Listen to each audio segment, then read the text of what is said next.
take the log of both sides. I'm trying to do a derivative, but I don't know how. So I'm going to take the log of both sides, and I think that's going to help me because I think taking the log of both sides will do what? Well, it's the exponent on this. It's the, sorry about that. It's that whole thing comes down there. Not just the 2, but the x squared. Yeah. So now I have an x squared times the log of 8. You know, by the way, well, the natural log of 8 is just a number. The natural log of 8 is a number. It's a constant. If I'm ready to do this derivative, I think. 1 over y, dy dx. And then over here, I think it's real easy because I think that's a constant times x squared. So how do you do the derivative of a constant times x squared? You just, well, it's a constant times x squared. These multiplied constants, you just let them sit there, and then you take the derivative of the x squared, which is 2x. I mean, I'm sorry, but it's like taking the derivative of a 6x squared. How do you do the derivative of a 6x squared? Don't you let the 6 sit there and go and take the derivative of the x squared? Right. That's really what this kind of was.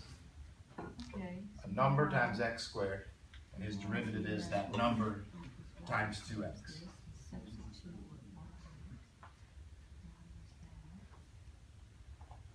And so what's the derivative actually? Y times that, y times that, but really I should put in what's y. What is y? 8x squared.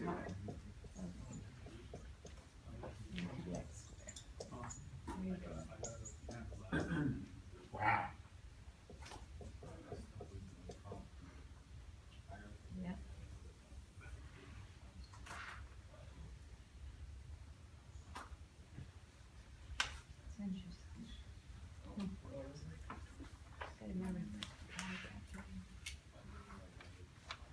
So, are you saying eventually you want all x's when you do the derivative? With this logarithmic differentiation, you take the log of both sides, you take the derivative, which it always looks like this on this side, and then we just multiply that y up there, and then we could leave them as y or we could write them in x's, right? It kind of doesn't matter, but they tend to write. Because in the other one, yeah, we didn't do that. And then we did the logs.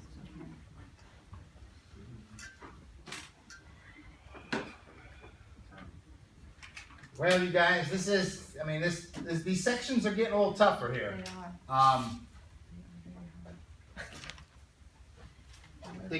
I think they are kind of. I'd like you to know implicit differentiation, but like as you can tell, it can be basic or it can get medium or it can get tough. Implicit differentiation itself. I tell you, what it's really used for is up in 3.7. I started to do these related rate word problems. There's a whole pile of cool word problems. I want to just do another one with you here. I'm going to grab, I'm grabbing 14 out of the book, and I'm just going to read it and try to do this. I'm up in 3.7. I'm taking a leap to 3.7 now. So it's a word problem. I'm going to try to recall what I taught you Friday. But first of all, it's a word problem. It says a spherical balloon is inflated with gas at the rate of 800 cubic centimeters per minute. All right, hold on. A balloon is being inflated. By the way, it's a sphere.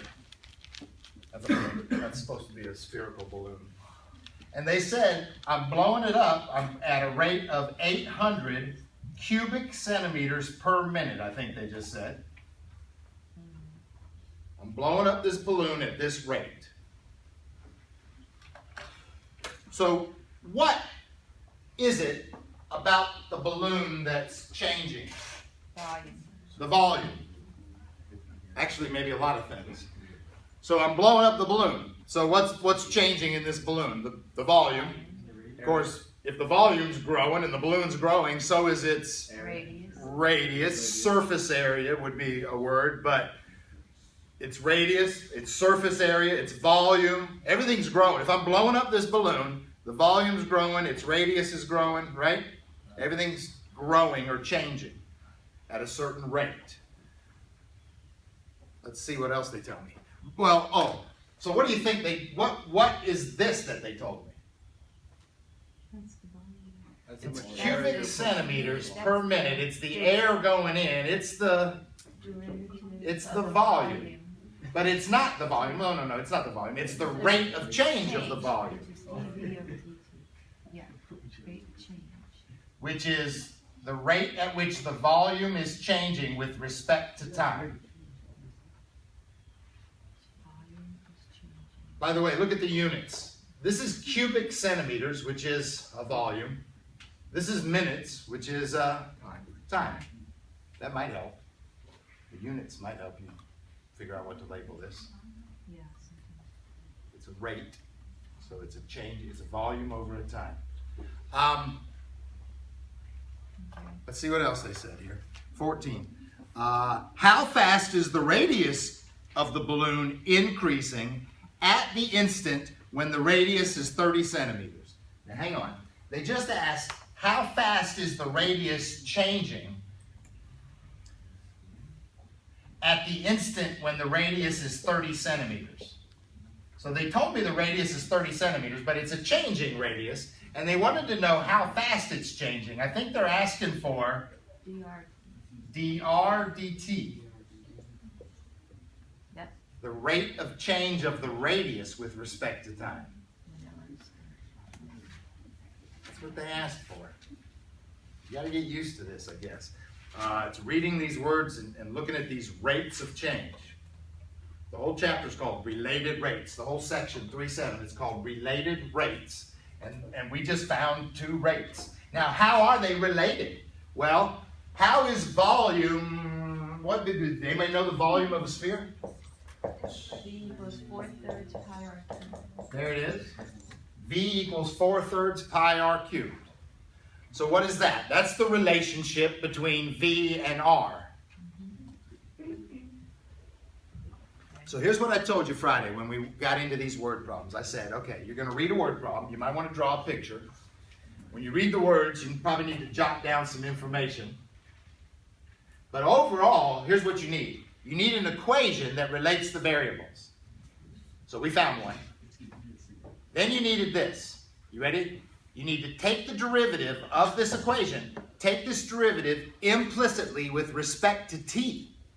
And then you look up there and there ain't no t anywhere. Well, that's okay. When you take the derivative of v with respect to t, guess what you write? dv dt. So you're taking this derivative with respect to t. So every variable you run into, you'll take the derivative with respect to t. Let's go over to this side. The 4/3 pi is a constant, so you're really taking the derivative of r cubed here. I think I would do the power rule, bring the 3 down. 3r squared. The 3 would cancel with this 3. Is that okay with you? I just did a derivative. I brought the 3 down, subtracted 1. But now, I need to take the derivative of that little r with respect to t. dr dt. Over dt. At the end, it's kind of like the implicit derivative, right? When you took the derivative of this log y, what was it? It was 1 over y dy dx. When you take this derivative, it's 4 pi r squared times dr dt.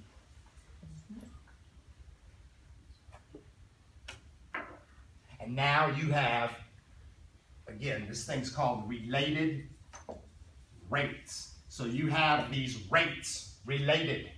I mean, you have this rate of change of the volume related to this rate of change of the radius. The rates of change of these variables are now related in this equation. Yes? Are we generally given the equation for, like in this case, a sphere? Good.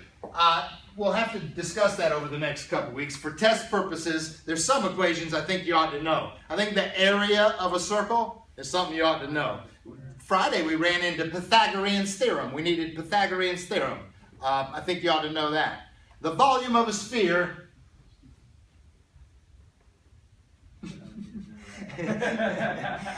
it might not be one you have to know. So somehow I'd have to give you that in the problem. Maybe I would give you that equation. So some stuff you should know, real basic stuff. If anything starts to get a little obscure, then I'll I should give you the formula, right? So we don't really have to go memorize a bunch of crazy formulas, no.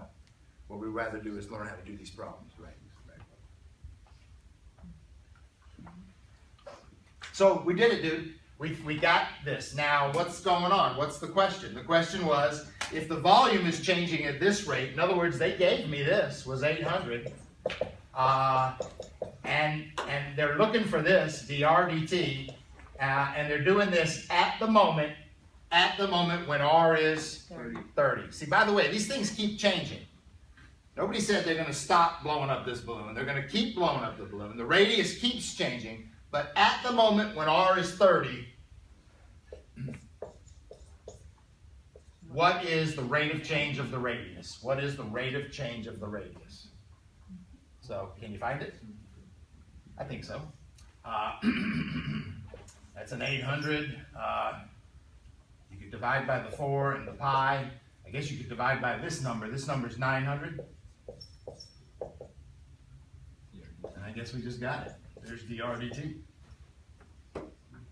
What is this? I'm going to cancel a couple of zeros. I'm going to cancel the 4 in there. That's a 2. So it's 2 over 9 pi. Is that okay with you? Yeah. That's dr dt. I mean, it's so many centimeters per minute, I guess, is what it is. Yeah. Very small amount of centimeters per minute. 2 over 9 pi. That's not too much. I'm going to use parentheses. When I divide, I'm going to use parentheses because I'm worried. Oh, that's funny.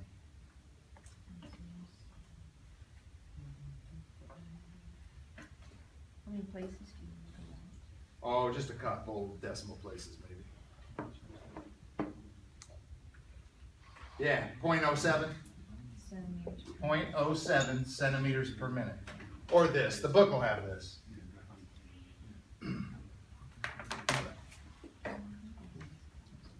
So you don't have to change your units Well, because the I think- radius is centimeters and then your volume was 800 cubic centimeters. right. So that jives. Centimeters. I mean, because they're centimeters. That jives. If you know what that means, you got to go find a dictionary from the 70s. They're compatible. They're compatible. There you go. I mean, The units of centimeters. the centimeters were there, right? You know, you can analyze. It's fun to analyze the unit.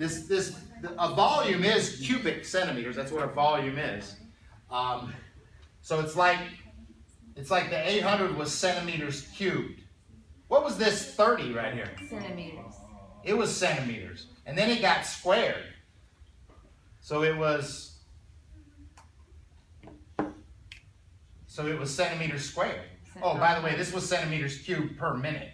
And then you This was divide- just centimeters squared. So when you divided centimeters cubed by centimeters squared, guess what you ended up with? centimeters. Just centimeters in the numerator, which is what we wanted. It works. It works. I don't follow the units because I know they're going to work, but it might help to sort of follow them sometimes and see what you're left with.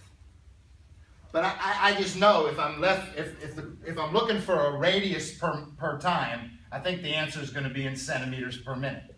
If I'm looking for a volume over time, I know that's cubic centimeters per minute. Cubic centimeters per minute. If they would have had an area over time, that would have been square centimeters per minute.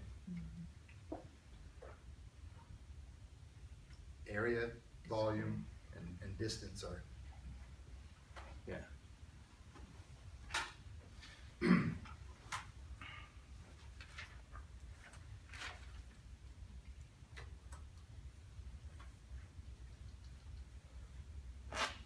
All right.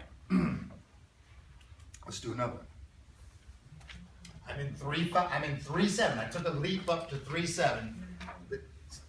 What's the hell's the connection from 3.5 to 3.7? In 3.5, you're doing implicit derivatives, and then I jumped up to 3.7. We're doing these word problems. They're related rates. The connection, though, is what you do to this word problem is what you do to this equation is you take its derivative implicitly with respect to t. That's the thing you're doing. You're taking this derivative sort of implicitly with respect to t. There is no t up there. The variables are v and r, and you're taking the derivative of those variables with respect to t. So you do it like this. You do it implicitly. Let's do another one. Let's do 18. This is kind of tough. I'm in 3-7, doing 18. Doing some of these word problems. This is a good one. You can try 17. I'm doing 18. A conical tank with vertex down is 10 feet across the top and 12 feet deep. Let me draw that. See, I feel like you need the pictures. A conical tank with vertex down. You with me? A conical tank, vertex down.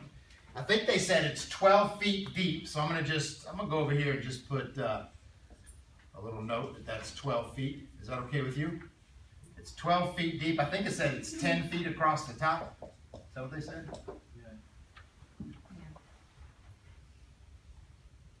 Yep. 12 feet deep. Water is flowing into the tank at a rate of 10 cubic feet per minute. Okay, water's flowing in at 10 cubic feet per minute. All right. Find the rate of change of the depth of the water when the water is 8 feet deep. By the way, I might call that height. Jesus, hang on. Water's flowing into this thing.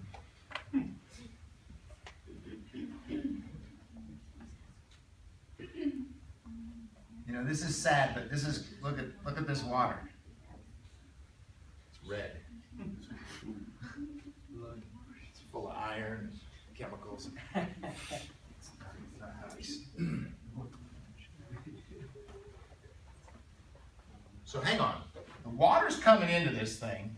So this tank is filling up, right? So I think they're asking about the depth of the water changing. So I think that's correct. The depth would be changing, right? This water would be growing. I think I want to call the depth of that, though, D for depth. In calculus, we tend not to use the letter D too much because we're already using a lot of D's. Anyway, I think I'm going to call it height, okay? The height of the water. It's the depth of the water. So I'm going to call it H. Hey, by the way, it has this thing here called a radius here. I'm going to call that an R for radius. I mean, are those changing? Is that H and that R changing? Yes. Because that's the H and the R of the water filling up. Okay, the tank ain't changing. What's the H of the tank? 12. What's the R of the tank? 5. 5, thank you. Right? Right. So the tank height and radius ain't changing, but the water level in the tank is changing. The H and the R are changing, and the volume is changing. Isn't that the volume? Yeah. Damn. So I think I need an equation that relates all these variables. I need an equation that relates these variables. Perhaps it would be the equation for the volume of a cone. You think that's what it would be? The equation for the volume of a cone. You could look it up in the front of your calculus book or somewhere, but I think you need the volume of a cone equation. This is another one I guess I would not make you memorize. If this was on a test, I'd give it to you. It's kind of similar to the sphere, but it's different. It's 1/3 r pi, 1/3 pi r squared h.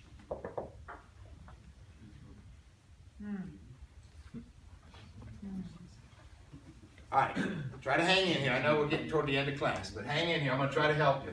Look. So now I got 3 damn variables. I don't like this. I got volume changing. I got radius changing. I got height changing. I got a lot of variables in this problem. I got too many variables, really.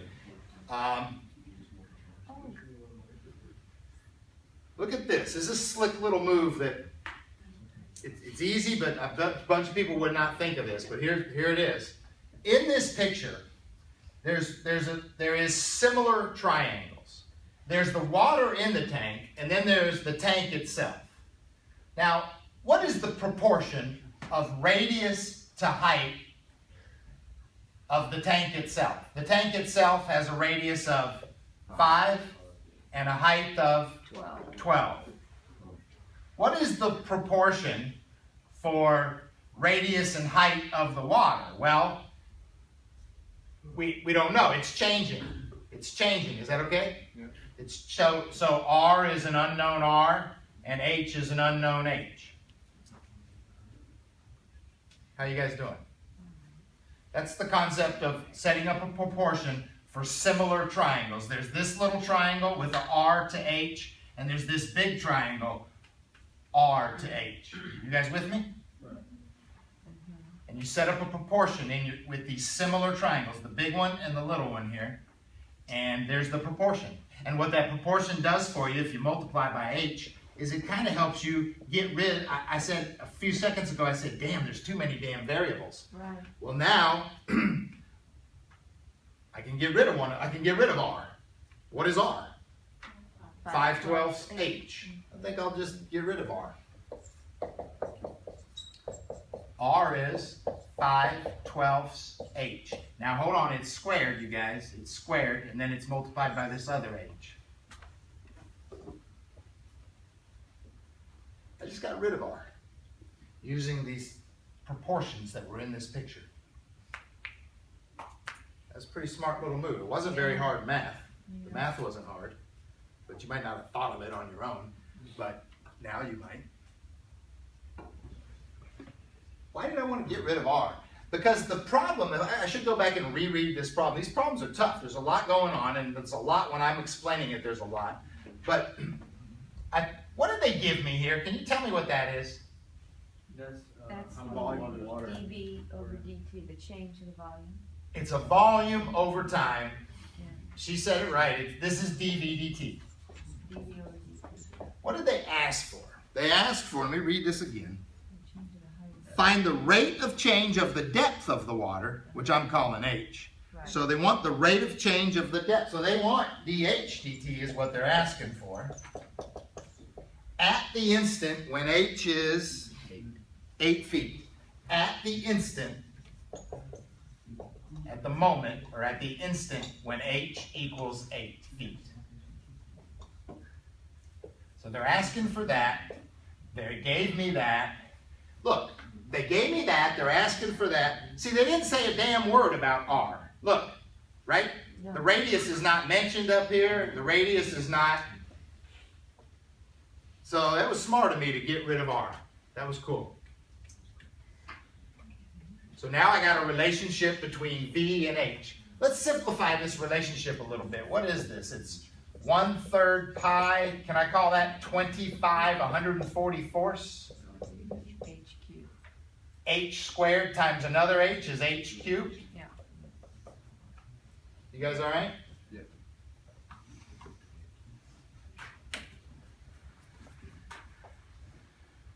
All right, here we go.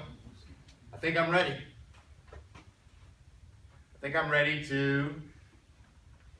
This was my equation.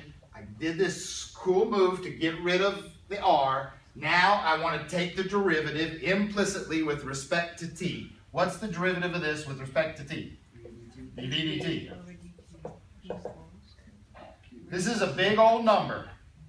And your h is cubed. So you're taking the derivative of h cubed. So you bring the 3 down. I think the 3 will cancel with the 1/3. And leave me with h squared times dH dt. I think they gave me dV dt was a 10. I think that's a 10. I think that's a pi. That's that. Did they give me h? Did they give me h? 8. That's an 8 squared. And what are they looking for? dH dt. They're looking for dH dt, which is what I can solve for now. I mean, I got it, you guys. That's it. I develop this equation. I take its derivative with respect to t. I fill in the information, and I'm good.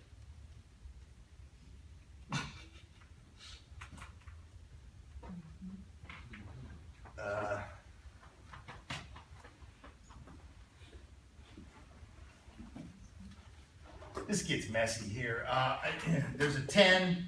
I think I want to multiply by the 144. I think I want to divide by the pi and the 25 and the 64. Do you agree with all that?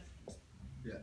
I'm multiplying by the 144. I'm dividing by those numbers, and that's dH/dt. Your book will simplify this somehow. I wouldn't mind a decimal, but that means you better put this in parentheses when you divide, maybe. Can you give me a decimal? I mean, if you were swimming in this cone and they were pouring water in on you, you'd like to know this. How fast is the depth of this water changing? You might be freaking out. Of course, by the time you did all these calculations, you'd be in trouble. Right. 0.29? Really? 0.29. I think so. At this moment, it's 0.29 feet. Feet per minute. Well, it's a height, so feet per minute.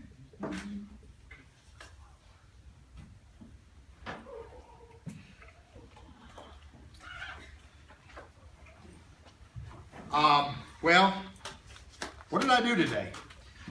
Oh, I don't know. What did I do today? I feel like I reviewed Friday. Friday I did 3.5 and 3.7. I introduced you to those ideas, and I feel like I just helped you with some homework in 3.5 and 3.7. I think next class I need to go to 3.6. I skipped that 3.6. So I might need to do that Wednesday. So the test, the quiz covered